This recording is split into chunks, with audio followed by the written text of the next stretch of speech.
이 시간 하나님 말씀 받겠습니다. 이 복된 시간 우리에게 주시는 말씀은 마태복음 15장 12절서부터 20절까지 말씀입니다. 마태복음 15장 12절부터 20절까지 말씀, 사람을 더럽게 하는 것이란 제목으로 같이 하나님 말씀 받겠습니다. 마태복음 15장 12절서부터 20절까지 말씀 같이 한 절씩 교독하도록 하시겠습니다. 이에 제자들이 나와 이르되 바리새인들이 이 말씀을 듣고 걸림이 된 줄 아시나이까? 예수께서 대답하여 이르시되 심은 것마다 내 하늘 아버지께서 심으시지 않은 것은 뽑힐 것이니 그냥 두라. 그들은 맹인이 되어 맹인을 인도하는 자로다. 만일 맹인이 맹인을 인도하면 둘이 다 구덩이에 빠지리라 하시니 베드로가 대답하여 이르되 이 비유를 우리에게 설명하여 주옵소서. 예수께서 이르시되 너희도 아직까지 깨달음이 없느냐? 입으로 들어가는 모든 것은 배로 들어가서 뒤로 내버려지는 줄 알지 못하느냐? 입에서 나오는 것들은 마음에서 나오나니 이것이야말로 사람을 더럽게 하느니라. 마음에서 나오는 것은 악한 생각과 살인과 간음과 음란과 도둑질과 거짓 증언과 비방이니 같이 읽겠습니다. 이런 것들이 사람을 더럽게 하는 것이요 씻지 않은 손으로 먹는 것은 사람을 더럽게 하지 못하느니라. 아멘. 어제 말씀에서 우리는 장로들의 유전이라는 전통을 강조하는 바리새인들을 보았습니다. 이들은 손을 씻지 않고 음식을 먹는다라고 하면서 예수님의 제자들에게 전통을 범하였다라고 이야기를 하죠. 바리새인들은 하나님 앞에서 거룩하게 살기 위해서 그러한 것들이 필요한 것이다라고 이해를 했고 그렇게 판단하고 그리고 결단하여서 사는 사람들이었습니다. 그러나 이들이 주장하는 장로들의 유전은 하나님께서 주신 계명도 아니었다라는 것이죠. 그래서 예수님은 그들이 강조하는 장로들의 유전은 하나님의 계명을 도리어 폐하며 사랑이 없게 남을 괴롭게 하는 용도로만 사용된다라고 말씀하셨던 것이죠. 이런 예수님의 말씀에 장로들의 유전을 강조했던 바리새인들은 어떻게 생각하고 반응했을까요? 그들은 상당히 분노했던 것 같습니다. 제자들은 바리새인들을 뒤로하고 그들이 떠나자마자 걱정 어린 마음으로 예수님에게 물었던 것 같습니다. 12절인데요. 이에 제자들이 나와 이르되 바리새인들이 이 말씀을 듣고 걸림이 된 줄 아시나이까?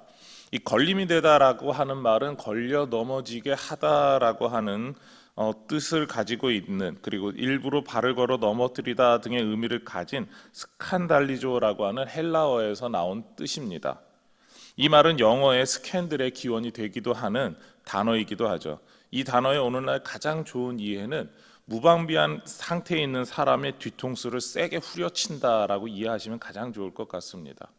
그러니까 갑작스럽게 나도 대비하지 못했는데 충격적인 결과를 맞이했다라고 하는 것이죠. 이렇게 공격당한 사람의 마음은 어떡하겠습니까? 상당히 기분이 나쁩니다. 좀 더럽다라고 하는 표현을 써도 될 만큼 그만큼 상당히 언짢아지게 되죠.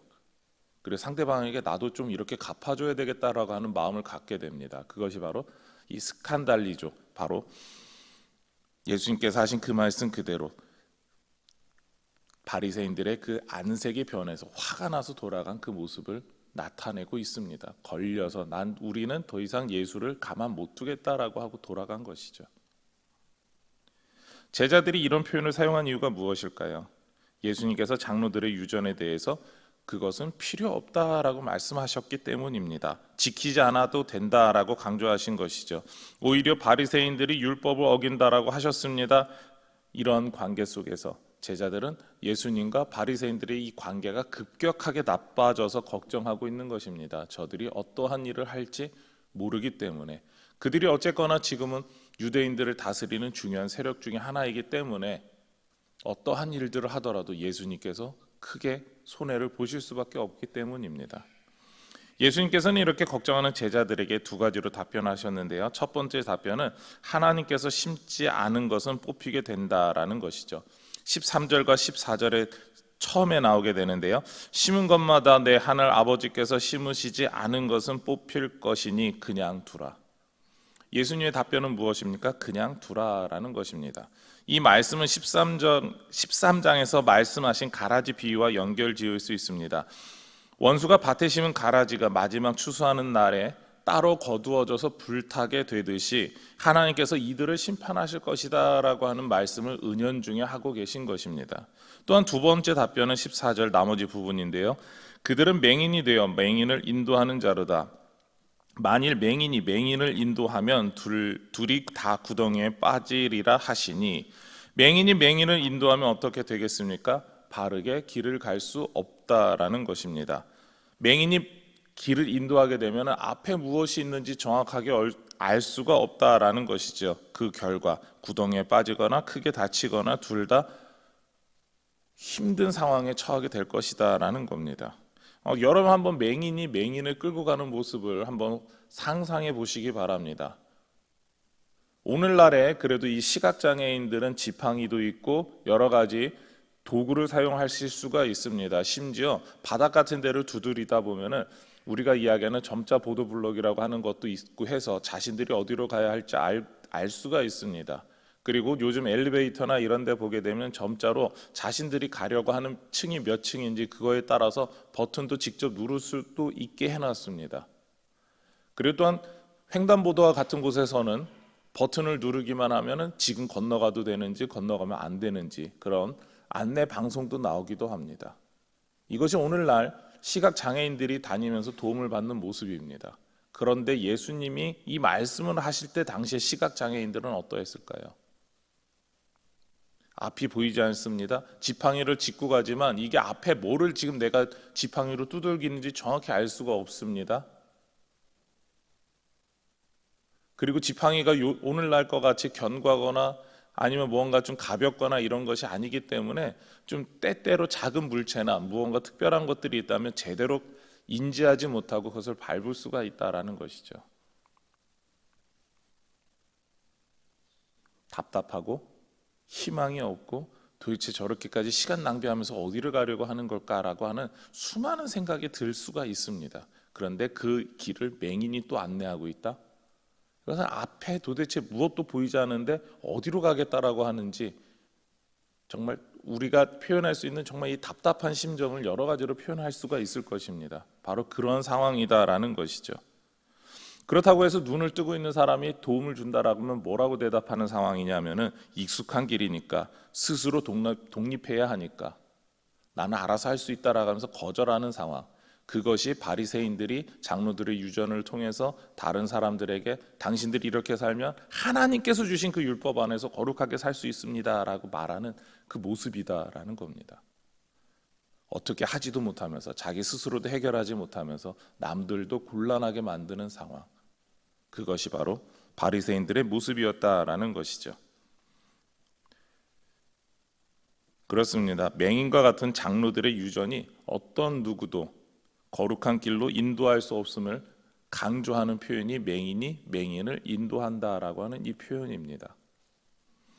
제자들에게 이렇게 답변을 주신 예수님께서는 바리새인들이 주장한 장로들의 유전에 따른 정결례를 행하지 않은 식사가 그런 어떻게 보면 그 유전에 따르지 않았다라고 해서 사람들에게 더럽다라고 받는 그것이 사람을 더럽게 하는 것이 아니다라고 말씀하십니다. 대신 사람을 더럽게 하는 것이 무엇인지 알려주시는데요. 18절과 19절입니다. 입에서 나오는 것들은 마음에서 나오나니 이것이야말로 사람을 더럽게 하느니라. 마음에서 나오는 것은 악한 생각과 살인과 간음과 음란과 도둑질과 거짓 증언과 비방이니 마음에서 나오는 것 바로 우리 마음속으로 짓는 죄들을 말하고 있습니다. 마음속으로부터 지었던 그 죄들이 우리 입을 통하여서 나와서 우리 자신을 더럽게 한다라는 것이죠. 이미 마음속에 있을 때부터 그 사람은 더러웠는데 그런 죄를 짓고 있었기 때문에 죄인이었는데 이것이 입 밖으로 나와서 다른 사람들까지도 더럽게 한다라는 것입니다. 그렇습니다. 우리를 더럽게 하는 것은 죄라는 것이죠. 이것이 실체화되어서 우리가 정말 죄인이다라고 하는 것을 증명해 보이고 있다라는 것입니다. 더럽다라고 하는 헬라어는 코이노 코이노입니다. 이 코이노라고 하는 단어는 속되다, 부정하다라고 하는 의미를 가지고 있습니다. 율법적인 더러움을 뜻하고 있습니다. 베드로가 기도하고 있을 때 하늘로부터 보자기가 내려옵니다. 그 안에 있는 부정한 짐승들을 보고 부정하다라고 말했을 때 바로 이 코이노라고 하는 단어가 사용되었습니다. 그러니까 율법적으로 거룩하지 못하고 더러운 것, 그것을 뜻하는 게 바로 이 코이노입니다. 율법을 통해서 점검했을 때 죄라는 것을 말할 때 오늘 본문에 나온 더럽다라는 표현을 사용할 수 있다라는 것이죠. 이거 하나님 보시기에 죄다, 더럽다라는 것이죠. 예수님께서 이렇게 말씀하시는 것입니다. 정결례를 통해 거룩함을 추구하는 바리새인들은 겉으로는 거룩할 수 있을 것이다. 그러나 그들의 마음은 악한 생각과 살인과 간음과 음란과 도둑질과 거짓 증언과 비방으로 가득 차 있었다. 무엇입니까? 그들은 속으로는 이미 죄인이고 그것이 다르게 표현되고 있었다라고 하는 것이죠. 예수님께서는 우리가 이러한 죄인의 모습을 감추는 겉으로만 거룩한 척하는 바리새인들, 그들의 모습과 닮을 수 있음을 주의하라라고 말씀하시는 것입니다. 비록 그들이 거룩하게 하는 것이라고 믿고 있는 그 장로들의 유전을 따른다 하더라도 그들은 여전히 죄인이다라는 것입니다. 그렇다면 예수님께서 말씀하신 제자들에게 맹인이 맹인을 인도하며 더럽게 한다라고 하는 그 의미의 가장 궁극적인 목적은 무엇일까요? 단순하게 장로들의 유전으로 그 죄를 없이 하지 못한다, 그것만 말씀하실까요? 아닙니다. 우리가 아무리 스스로 노력해도 하나님께서 원하시는 거룩에 이르지 못한다라는 것입니다. 인간 스스로의 노력으로는 어떠한 행동을 해도 하나님께서 원하시는 그 거룩하시면 도달할 수 없다라는 것이죠. 죄인이 죄인 스스로 방법을 마련해봤자 여전히 죄를 짓고 있을 뿐이다라는 이야기를 하시는 것입니다. 우리가 율법을 따라 산다라고 할지라도 우리가 율법을 통해서 알 수 있는 것은 바로 우리가 더럽게 여기는 죄가 무엇이냐, 그 죄가 무엇인지 알게 해준다라고 하는 것이 전부다라는 것입니다. 그리고 이 죄 문제를 해결하기 위해서는 어떠한 것이 필요하냐, 바로 하나님의 은혜가 필요하다라고 하는 것을 알게 한다라는 것이죠. 바로 예수 그리스도의 십자가가 필요한 우리의 삶에 대해서 더욱더 뼈저리게 느끼게 하고 이해하게 하고, 그리고 하나님께서 그 은혜를 주셔야 되는구나라는 것을 바라보게 하는 것입니다. 이것이 율법이 가진 효과입니다. 근데 많은 사람들이, 특히 예수님 당시에 이 바리새인들과 같은 사람들이 어떻게 생각한 겁니까? 우리가 그 율법을 겉으로만이라도 잘 지키면 우리는 깨끗하게 된다라고 생각했던 것입니다. 그러기에 예수님께서는 그렇지 않다. 너희가 진정으로 죄 문제를 해결받고 싶다면 하나님께서 너희에게 따로 주시는 그 방법대로 나아가야 된다라는 것입니다. 물론 바리새인들은 하나님께서 원하시는 그 방법조차도 행하지 않았다라는 것이죠. 말씀을 정리하겠습니다. 하나님께서는 장로들의 유전을 하나님의 말씀보다 더 우선시하는 바리새인들의 외적인 거룩함 앞에서 제자들에게 말씀하신 것입니다. 더러운 것은 정결례를 지키지 않은 그런 장로들의 유전을 따르지 않은 방법으로 음식을 먹는 것이 아니라 마음에서 입을 통하여 나오는 죄라는 것을 분명히 하셨습니다. 우리의 죄가 우리를 더럽게 한다라는 것입니다. 예수님께서는 우리의 죄가 우리를 거룩하게 못하게 함을, 그러니까 거룩한 상태로 유지하지 못하게 함을 말씀하고 계십니다. 대신 우리가 가진 죄의 문제는 하나님의 특별한 방법, 바로 예수 그리스도의 보혈로만 해결됨을 우리에게 이야기하시고자 하는 것입니다. 우리는 우리의 더럽게 하는 그 죄 문제를 어떻게 해결하고자 합니까? 우리의 스스로의 노력이나 방법으로 해결할 수 있다고 생각하고 계시는 분은 없을 것입니다.